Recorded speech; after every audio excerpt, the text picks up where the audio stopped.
Saudara, pemerintah Aceh melalui Dinas Pemuda dan Olahraga menggelar Tri Lomba Juang 45 di Stadion Harapan Bangsa Longraya, Banda Aceh pada Sabtu malam. Gerak jalan tersebut juga digelar sebagai rangkaian peringatan Hari Ulang Tahun Kemerdekaan Republik Indonesia ke-74. Berikut informasinya untuk Anda. Tri Lomba Juang diselenggarakan dengan tujuan untuk meresapi semangat perjuangan para pahlawan bangsa yang berhasil mendeklarasikan kemerdekaan Indonesia 17 Agustus 1945.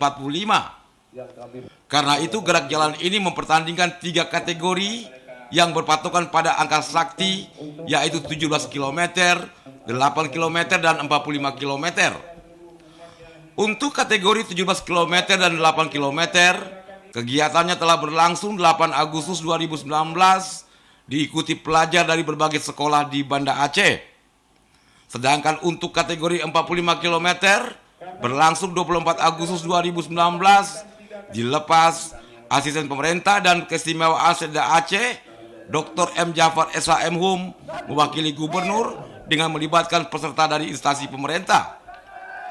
Jafar didampingi Kadispora Aceh Darmansa mengharapkan kepada peserta Tri Lomba Juang 45 km dapat menjiwai lomba ini sebagai wahana untuk memperkuat semangat cinta tanah air dan mengenang perjuangan para pahlawan di masa lalu. Sebagaimana diketahui, menurut Jafar, gerak jalan 45 km membutuhkan stamina yang kuat, tim yang solid, kesabaran, dan ketenangan gerak untuk mencapai garis finish sesuai yang direncanakan.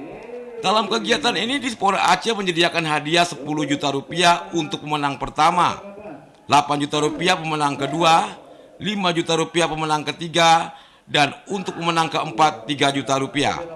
Tim Liputan TVRI melaporkan.